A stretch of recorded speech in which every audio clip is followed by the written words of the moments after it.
மதிப்புக்கும் எனது அன்புக்கும் உரிய செய்தியாளர்களே, தொலைக்காட்சி ஊடக நண்பர்களே, வணக்கம்.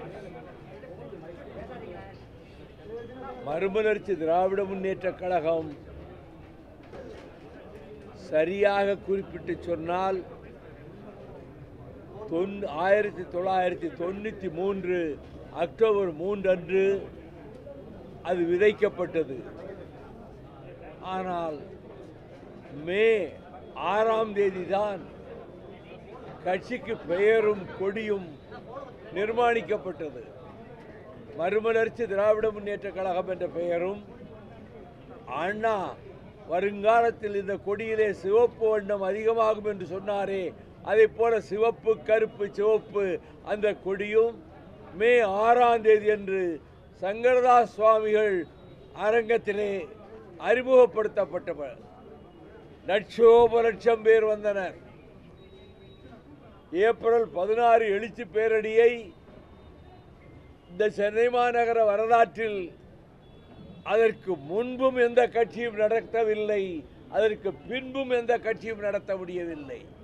மாலை 3 மணிக்கு தொடங்கிய ஊர்வலம் மறுநாள் காலை பொழுது விடிந்து சூரியன் எழுந்து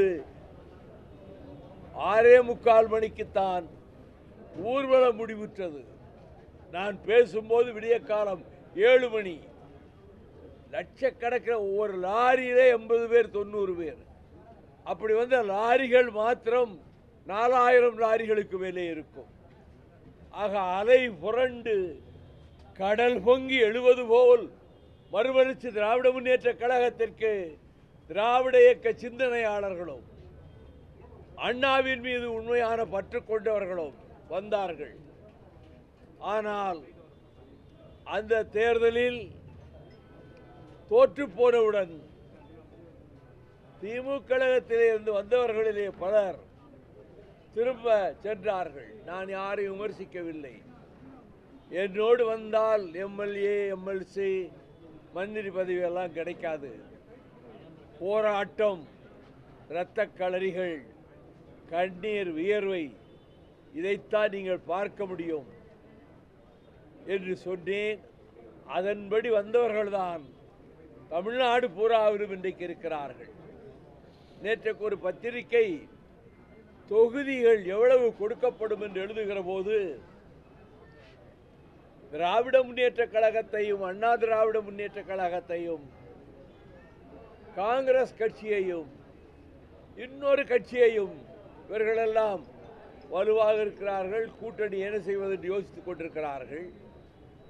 கம்யூனிஸ்டுகளும் மறுமலர்ச்சி திராவிட முன்னேற்ற கழகமும் ஆகிய சின்ன கட்சிகள் திகைத்துக் கொண்டிருக்கின்றன எழுதியிருக்கிறார்கள். அது அவர்கள் உரிமை. எங்கள் இயக்கத்துக்கு தமிழ்நாட்டிலே எல்லா மாவட்டத்திலும் அமைப்பு இருக்கிறது, எல்லா வட்டத்திலும் அமைப்பு இருக்கிறது, எல்லா ஒன்றியங்களிலும் அமைப்பு இருக்கிறது, அனைத்து நகரங்களிலும் அமைப்பு இருக்கிறது. திமுக, அண்ணா திமுகவை அடுத்து தமிழ்நாட்டிலே எல்லா ஊரிலும் ஒரு 10 தொண்டனாவது அதிமுக தொண்டன் இருப்பார் என்று சொல்லுகிற அளவுக்கு தமிழகம் பூராவிலும் வியாபித்திருக்கிறது. அவர்கள் விலகி செல்லவில்லை, பதவி கிடைக்கவில்லை என்று வருத்தப்படவும் இல்லை. ஆனால் இந்த 32 ஆண்டுகளில் ஸ்டெர்லைட் ஆலையை, உலக கோடீஸ்வரன் அனில் அகர்வால் ஆலையை விரட்டி அடித்த முழு பெருமையும் மறுமலர்ச்சி திமுகவுக்குத்தான் உண்டு. நியூட்ரினோ நரேந்திர மோடியின் கனவு திட்டத்தை 4.5 ஆண்டுகளாக உயர்நீதிமன்றத்தில் வாதாடி அதை நிறுத்தி வைத்திருக்கிறேன். நெய்வேலி நிலக்கரி நிறுவனம் தனியார் மயமாகும் என்ற முடிவை கடைசி நேரத்திலே அடல் பிஹாரி வாஜ்பாயை சந்தித்து அதை தடுத்து நிறுத்தி வைத்திருக்கிறேன். சீமை கருவேலை அந்த மரங்களை அகற்றுகின்றது நாங்கள் தொடங்கினோம். உயர்நீதிமன்ற நீதிபதிகளே சொல்லிவிட்டார்கள், அரசாங்கமே இதை செய்ய வேண்டும் என்று. 3 தமிழர்களை தூக்கு கயிற்றிலிருந்து விடுவிப்பதற்காக எங்கள் இயக்கம் 75 லட்சம் ரூபாயை செலவழித்திருக்கிறது. தமிழ்நாட்டிலே அதை போலவே ராஜபக்சே வருகிற போது இங்கே இருந்து 3 மாநிலங்களை கடந்து சம்பல் பள்ளத்தாக்கை உள்ளடக்கிய மத்திய பிரதேசத்திலே நாங்கள் ராஜபக்சேயினுடைய ஒரு 100 கொடும்பாவிகளை அங்கே கொண்டு போய் கொளுத்தினோம். இந்த ஒரு மாநிலம் விட்டு இன்னொரு மாநிலத்திலே போய் ஆயிரக்கணக்கிலே யாரும் போராடிய வரலாறு எந்த கட்சிக்கும் கிடையாது. எங்களுக்கு இதையெல்லாம் மக்களிடம் கொண்டு போய் சேர்ப்பதற்கு எங்களுக்கு ஊடக பலம் இல்லை, பத்திரிகைகளின் ஆதரவும் இல்லை. அதை பற்றி நான் அவர்கள் மீது கோபப்படவில்லை. நான் ஆண்டுதோறும் முதல் நாளில் பத்திரிகையாளர்களையும் தொலைக்காட்சி ஊடக நண்பர்களையும் சந்தித்துக் கொண்டுதான் இருக்கிறேன். இந்த இயக்கம்தான் தமிழ்நாட்டினுடைய முக்கியமான பிரச்சனைகளில் அங்கே கூடங்குளம் அணுமின் நிலையத்தை எதிர்த்து நடத்துகிற போராட்டத்திலும் முழுமையாக மதிமுக தான் கலந்து கொண்டது. முல்லை பெரியாரை 8 ஆண்டு காலம் போராடி அதை லட்சக்கணக்கானவர்களை திரட்டி முல்லை பெரியாறு அணையை கேரளம் உடைக்க திட்டமிடுகிறது, அதை தடுப்போம் என்று தடுத்து நிறுத்தி முல்லை பெரியாற்றை பாதுகாத்து கொடுத்ததும் மறுமலர்ச்சி திமுக தான். மீனவர்கள் தாக்கப்பட்ட போதெல்லாம் அங்கேயே சென்று ராமேஸ்வரத்துக்கும் தங்கச்சி மடத்துக்கும் சென்று அங்கே உள்ளவர்களை ஊக்கப்படுத்தி இந்த மீனவர் பிரச்சனையை நாடாளுமன்றத்தில் அதிக முறை எழுப்பியவன் அடியேன் தான். ஆக தமிழகத்தினுடைய பொது பிரச்சனைகளில் மறுமலர்ச்சி திமுக ஈடுபட்டு நாட்டு மக்கள் நலனை பாதுகாப்பதற்காக செயல்பட்டது மட்டுமல்ல, ராஜபக்சே இந்தியா அரசு உட்பட 7 அணு ஆயுத வல்லரசுகளின் ஆயுதங்களை வாங்கி குவித்து அங்கே உள்ள லட்சக்கணக்கான தமிழர்களை கொன்று குவித்தும், அப்பாவிகள் ஆயுதம் ஏந்தாதவர்களை கொன்று குவித்தும், பல்லாயிரக்கணக்கான தமிழ் பெண்களை கற்பை சூறையாடியும் இந்த கொடுமையை எதிர்த்து கடுமையான போராட்டங்கள் தொடர்ந்து நடத்தியதும் மறுமலர்ச்சி திமுக தான். யுத்தம் மூண்ட நேரத்தில் நான் அன்னி காட்டுக்கே கடல் கடந்து சென்று 1 மாத காலம் பிரபாகரனோடு இருந்துவிட்டு வந்தேன். தமிழ்நாடு என்ற பிரச்சனை எது வந்தாலும் சரி அதிலே முதல் சிப்பாயாக நிற்கிற கட்சி தமிழ்நாட்டிலே மறுமலர்ச்சி திமுக தான். அப்படி நாங்கள் தொடர்ந்து தமிழக நலன்களுக்காக எத்தனை ஊர்வலங்கள், எத்தனை மறியல் போராட்டங்கள், திருமுருகன் காந்தி நடத்திய அனைத்து போராட்டங்களுக்கும் எங்கள் தோழர்கள் தான் அதிகம் பேர் கலந்து கொண்டார்கள். இவையெல்லாம் நாங்கள் தமிழ்நாட்டிலே இந்த 31 வருட காலத்தில் சாதித்த சாதனைகளாகும். விபி சிங் என்னை அமைச்சராக்க சொன்னார், ஒரு காலம் ஏற்க மாட்டேன் என்றேன். 98 அடல் பிகாரி வாஜ்பாய் சொன்னார், மந்திரி சபையிலே சேருங்கள் என்று. ஒரு காலம் மந்திரியாக எனக்கு விருப்பமில்லை என்று சொன்னேன். 99 மீண்டும் வாஜ்பாயும் அத்வானியும் 2 பேர் கொண்டு நீங்கள் எங்கள் கேபினட்டிலே வந்தே ஆக வேண்டும் என்றார்கள். குருமூர்த்தியும் அங்கே வந்து சேர்ந்திருந்தார்.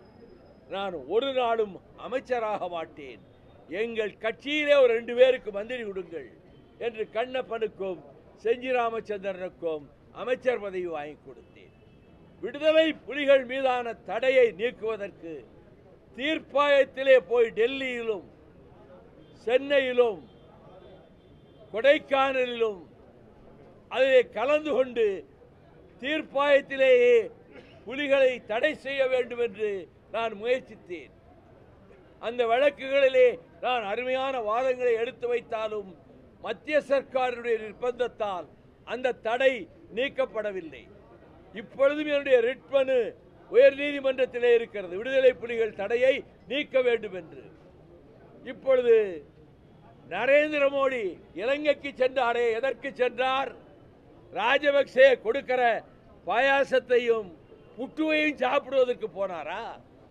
அங்கே உள்ள ஈழத் தமிழ் பிரதிநிதிகளை அழைத்து உங்கள் குறை என்ன என்று கேட்டாரா? இந்த மீனவர்கள், தமிழக மீனவர்கள் நாள்தோறும் கொல்லப்படுகிறார்களே, படகுகள் பறிக்கப்படுகின்றனவே, இதற்கு ஒரு முற்றுப்புள்ளி வைக்க வேண்டும் என்று அங்கே பேசினாரா?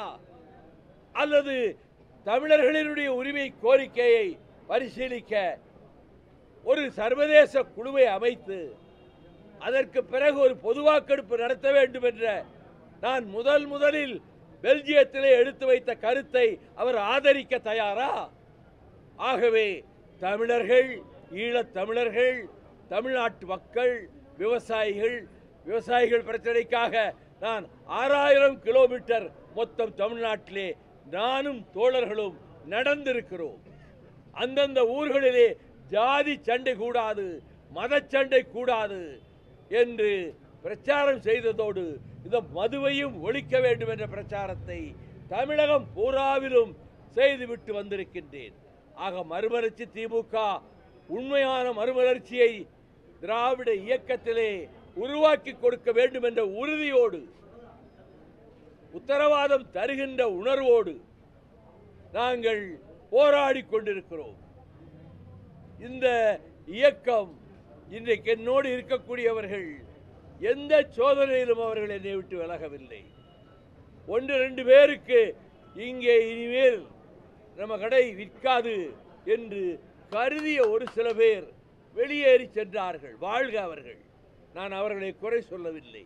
ஆனால் என்னோடு இருப்பவர்கள் எல்லா தியாகத்துக்கும் தயாராக, முத்துக்குமார் உள்ளிட்டவர்கள் 19 பேர் தீக்குளித்தார்களே, அதிலே 12 லட்சம் ரூபாய் அந்த குடும்பங்களுக்கு மறுமலர்ச்சி திமுக சார்பிலே நான் கொடுத்திருக்கின்றேன். எல்லாம் தோழர்கள் நிதி வசூல் செய்து 500, 1000 என்று நிதி வசூல் செய்து கொண்டு வந்த பணத்தை இதற்கு செலவழித்திருக்கிறேன். இப்பொழுது 32வது ஆண்டிலே நாங்கள் பிரவேசிக்கிறோம்.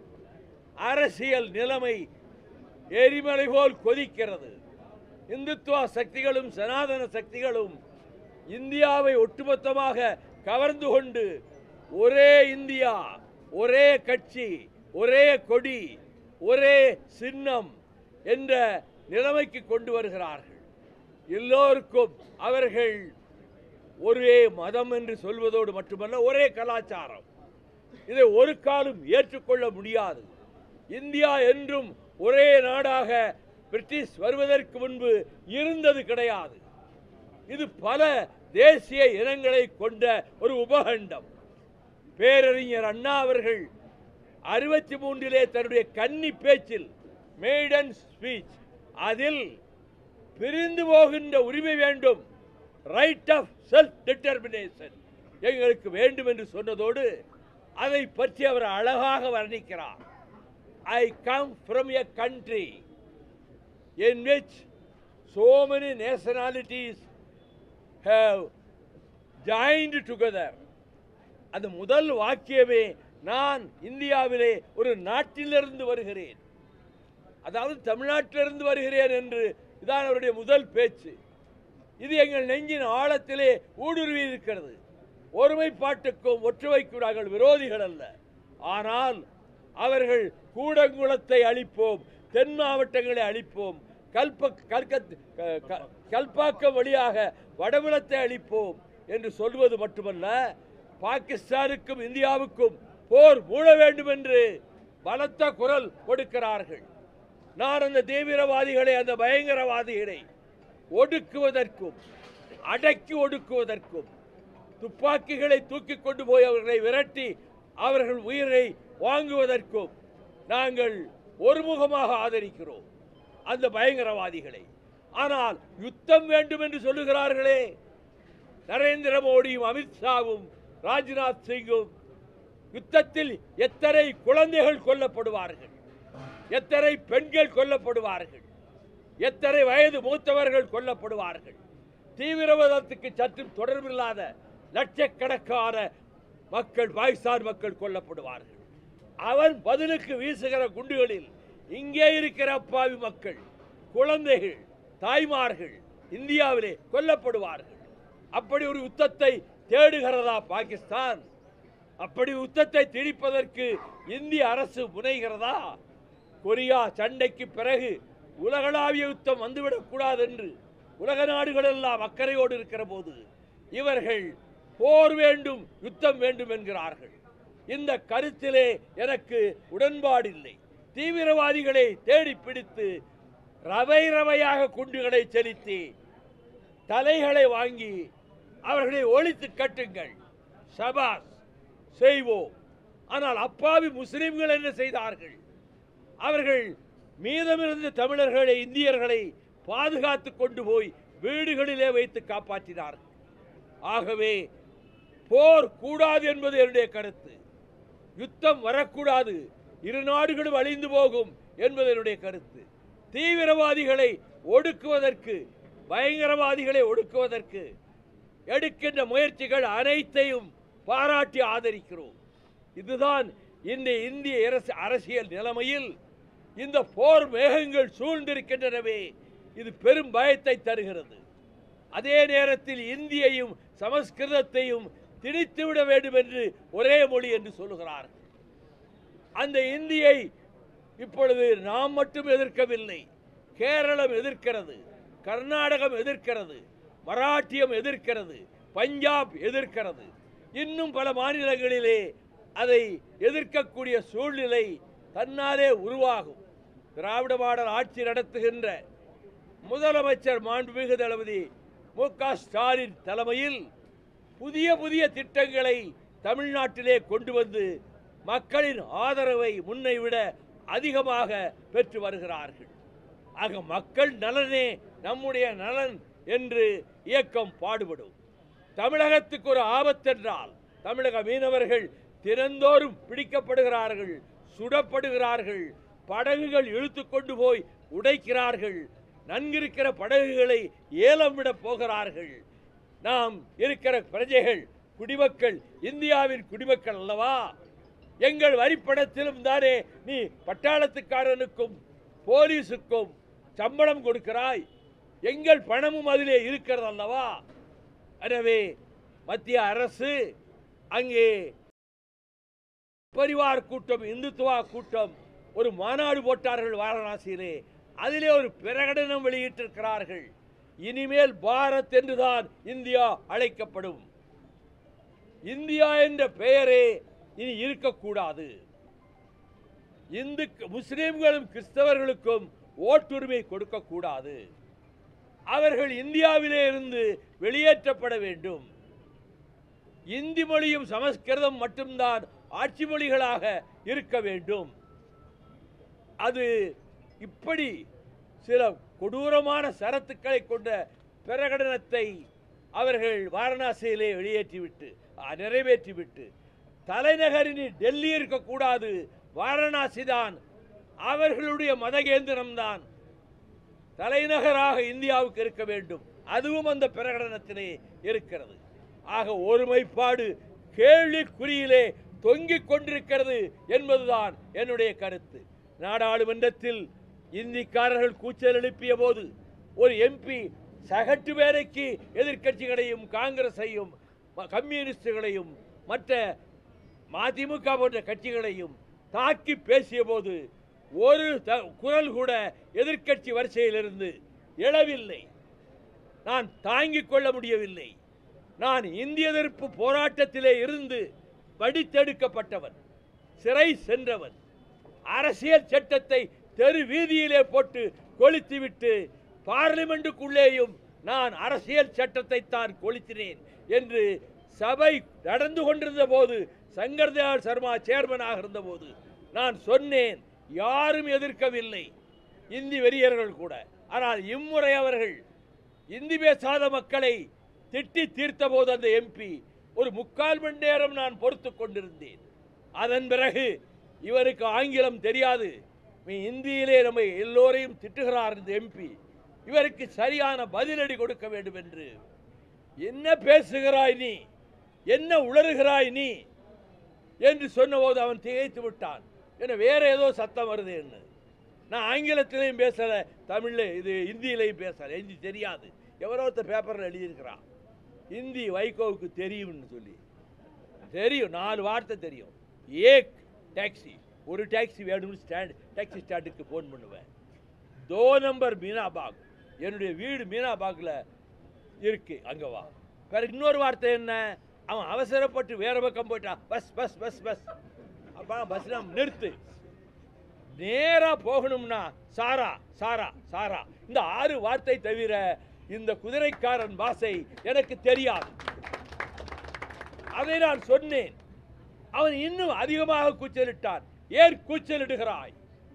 தமிழ்நாட்டின் பக்கம் வந்து விடுவாயா? நீ வந்து பத்திரமாக நீ திரும்பி போய் விடுவாயா என்று சொல்லிவிட்டு அவன் இந்தியிலே தானே தாக்கி பேசினான். நாம் தமிழிலே தாக்கி பேசுவோம், உலக முதல் மொழியிலே என்று சொல்லி எப்பக்கம் வந்து புகுந்து விடும் இந்தி எத்தனை பட்டாளம் கூட்டி வரும் அற்பம் என்போம் அந்த இந்திதரை கண்ணங் கிளிபட நேரும் கட்டாய இந்தியை வெட்டி புதைப்போம் என்று குரல் கொடுத்ததற்கு பதில் சொல்ல முடியவில்லை.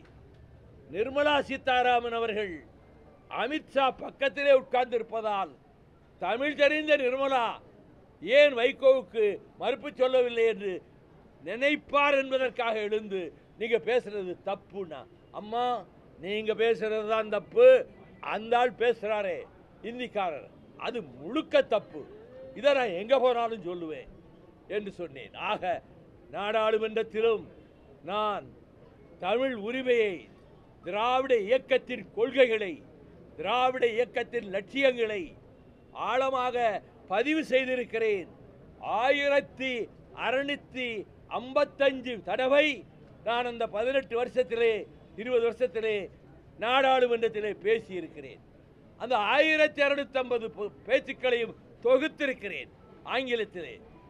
அதே ஒரு சந்தர்ப்பம் வருகிற பொழுது டெல்லியிலே பெரிய தலைவர்களை எல்லோரையும் அழைத்து அங்கே வெளியிட வேண்டும் என்ற ஒரு கனவாகவே எனக்கு இருக்கிறது. பெரும்பொருள் செலவு ஆகும், அதையும் செய்ய முடியும். பதிவு செய்து வைத்துவிட்டு மறுமலர்ச்சி திமுக அண்ணாவின் கொள்கைக்கு பாடுபட்டது. மறுமலர்ச்சி திமுக இந்தி எதிர்ப்புக்கு தன்னை தத்தம் செய்தது. மறுமலர்ச்சி திமுக முல்லை பெரியாரை காப்பாற்றி கொடுத்தது. மறுமலர்ச்சி திமுக நியூட்ரோனோவை உள்ளே வரக்கூடாது என்று தடை வாங்கியது. மறுமலர்ச்சி திமுக ராஜபக்சே மீது கருப்பு கொடிகளை வீசியது. மறுமலர்ச்சி திமுக 3 மாநிலம் கடந்து சம்பல் பள்ளத்தாக்கிலே போய் நாங்கள் 700 பேர் போராட்டம் நடத்தினோம். அப்படி ஒரு போராட்டத்தை ஒரு மாநிலத்திலிருந்து இன்னொரு மாநிலத்திலே நடத்தியதாக ஒரு சான்று யாராவது நிரூபிக்க முடியுமா? நாங்கள் தான் அந்த பெருமைக்கு உரியவர்கள். எனவே என்னுடைய தோழர்களும் நானும் தொடர்ந்து இதுவரை சொல்லி வந்த இந்த லட்சியங்களை வென்றெடுக்க, இந்த கொள்கைகளை வென்றெடுக்க நாங்கள் தொடர்ந்து இந்த தொடக்க நாளிலே 32ஆம் ஆண்டு தொடக்க நாளிலே வீர சபதம் ஏற்றுக்கொண்டு நாங்கள் பாடுபடுவோம் என்பதை இந்த நேரத்தில் வாழ்க வாழ்க தந்தை பெரியார் புகழ் வாழ்க, வாழ்க வாழ்க தியாகராயர், பிட்டி தியாகராயர், நடேசனார், தொரவாட் மாதவன் நாயர் புகழ் வாழ்க வாழ்க, அறிவாசான் தந்தை பெரியார் புகழ் வாழ்க, பேரறிஞர் அண்ணா புகழ் வாழ்க, முத்தமிழறிஞர் டாக்டர் கலைஞர் புகழ் வாழ்க, திராவிட இயக்கம் வெல்க, திராவிடம் வெல்க. இதோடு நிறுத்திக்கிறேன். பாகிஸ்தானியர்களை வெளியேற்ற வேண்டும் என்று மத்திய அரசு சொன்னாலும் இங்க இருக்கக்கூடிய திமுக மாநில அரசு தொடர்ச்சியா மத்திய அரசுக்கு எதிராக தான் செயல்படுறாங்க. இதுல ஒரு கடுமையான எதிர்வினைகளை முதலமைச்சர் சந்திப்பார் அப்படின்னு நடந்த பாஜக ஆர்ப்பாட்டத்தை தமிழ் எதிர்வினையை பாஜக சந்திக்கும். இங்கே உள்ள 18 கோடி முஸ்லீம்களும் இந்த மண்ணின் மக்கள். அவர்கள் பாகிஸ்தான் பிரிந்தபோது நாங்கள் போக மாட்டோம் என்றவர்கள். காயிதே மில்லத்தவர்களுக்கு பாகிஸ்தான் முஸ்லீம் லீக், நம்முடைய முஸ்லீம் லீக் பணத்தில் 18 கோடி மிச்சம் இருக்கிறது, அது உங்கள் பங்குக்கு, இந்தியா பங்குக்கு வாங்குங்கள் என்று சொன்னபோது கண்ணியத்துக்குரிய காயிதே மில்லத் இஸ்மாயில் சாஹிப் ஒரு பைசா எங்களுக்கு வேண்டாம், நீங்களே வைத்துக் கொள்ளுங்கள் என்று சொன்ன நாட்டுப்பற்று மிக்கவர்.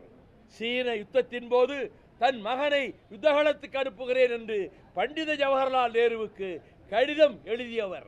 பாகிஸ்தானுக்கும் இந்தியாவுக்கும் யுத்தம் மூண்டபோது மீண்டும் அவர் மகனை போருக்கு அனுப்பவே தயாராக இருந்தார். எத்தனை இஸ்லாமிய இளைஞர்கள் இந்திய இராணுவத்திலே அந்த போரில் இறந்திருக்கிறார்கள். எத்தனை இஸ்லாமிய இளைஞர்கள் மேஜராக, இராணுவத்திலே மேஜராக, கர்னலாக, சுபேதாராக இருந்து போர்க்களம் சென்று மடிந்திருக்கிறார்கள். அவர்களும் நம் வீட்டு பிள்ளைகள், நம் சகோதரர்கள்.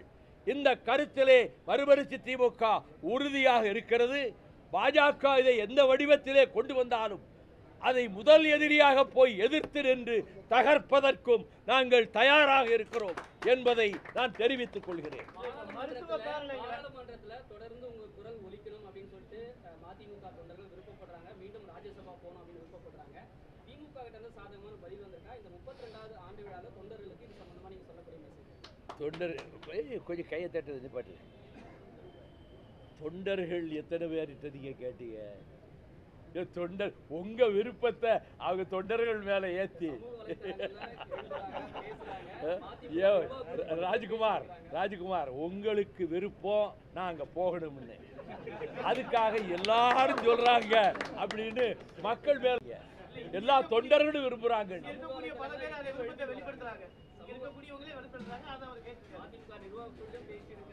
சமூக வலைதளம் எழுதிட்டு தான் வராங்க. அடுத்த மாசம் மீண்டும் போனோம் அப்படின்னு ஒரு விருப்பம் பேசிட்டு அமைச்சர் பதவியை 2 தடவை கொடுத்த போய் நான் வேண்டாம் என்றவன். பிபிசி கொடுத்த போதும் வேண்டாம் என்றவன். ஜெயிலில் விட்டு வந்த உடனே நான் ஜெயிச்சு நின்றுருந்தா விருதுநகர் தொகுதியில் ஒரு 5 லட்சம் ஓட்டு வித்தியாசத்தில் ஜெயிச்சிருப்பேன். அப்போ கூட நாமே நிற்கணும், இந்த சிப்பிப்பாறை ரவிச்சந்திரனை நிறுத்தினவன். எனக்கு லட்சியங்களும் கொள்கைகளும் தான் உயிர். என்னுடைய 61 ஆண்டுகால அரசியல் பயணம், 30 ஆண்டுகள் திமுகவுக்கு பாடுபட்டேன். வெளியேற்றப்பட்ட பிறகு 32 வருடம், அந்த செப்டம்பரை அக்டோபரை சேர்த்தான் 32 வருடம் மறுமலர்ச்சி திமுகவுக்கு பாடுபட்டிருக்கிறேன். 62 ஆண்டுகள் என்னுடைய பொது வாழ்க்கைக்கு 62 ஆண்டுகள், 27 முறை சிறைவாசம், 7000 கிலோமீட்டர் நடைபயணம். நான் கலந்து கொள்ளாத போராட்டம் எதுவும் கிடையாது. ஆகவே தமிழுக்காக, தமிழ் மொழிக்காக, தமிழ் அன்னையை பாதுகாப்பதற்காக, தமிழ்நாட்டின் உரிமைகளை, நதிநீர் உரிமைகளை காப்பதற்காக இப்பொழுது போராடியதைப் போலவே தொடர்ந்து போராடி கொண்டிருப்போம். ஒரு வருட காலம் என் உடல் நலம் மிகவும் பாதிக்கப்பட்டதால் நான் வீட்டை விட்டே வெளியே வராமல் வைத்தியம் செய்து கொண்டிருந்தேன். இன்னும் கூட முழுமையாக குணம் இல்லை என்றாலும் நான் கடமையை செய்ய வேண்டும் என்று இப்பொழுது திராவிட முன்னேற்ற கழகம் காஞ்சிபுரத்திலே நடத்திய அந்த மாநாட்டு கூட்டத்திலும் பேசினேன். அதை போலவே இப்பொழுது இந்திய எதிர்ப்பை பற்றி பேசிவிட்டு வந்தேன். அதை போலவே இப்பொழுது வெள்ளையன் வணிகர் சங்க பேரவை தலைவர் அவர்கள் நடத்துகின்ற கூட்டத்திலே போய் முந்தா நாள் பேசிவிட்டு வந்தேன். தொல் திருமா அவர்கள் நடத்திய விழுப்புரம் பொன்விழாவிலே 1 மணி நேரம் பேசினேன். விடுதலை சிறுத்தைகள் சீறி எழுந்தார்கள் என் பேச்சை கேட்டபோது.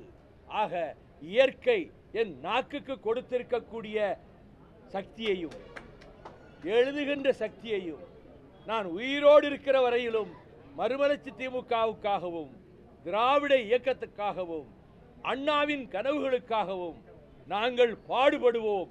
அதிலே பெருமை கொள்வோம். எங்களை யாரும் எந்த குறையும் சொல்ல முடியாது.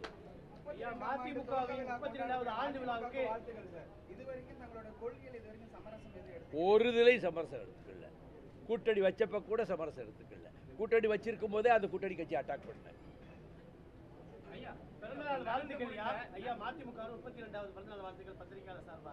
மகிழ்ச்சி. இப்போ உங்க கட்சியில இருந்து வெளியே போன மு கண்ணப்பனும் செஞ்சி ராமச்சந்திரனும் பல பேர் கவுன்சிலர் ஆயிருக்காங்க, எம்எல்ஏ ஆயிருக்காங்க. இங்க இருந்து வெளியே போய் பல பேர் காணாம போயிருக்காங்க. பல பேர் காணாம போயிருக்காங்க. அதையெல்லாம் ஏன் சொல்றோம்? நான் வெளியே போறவங்களை பத்தி ஒன்றும் சொல்றது இல்லை.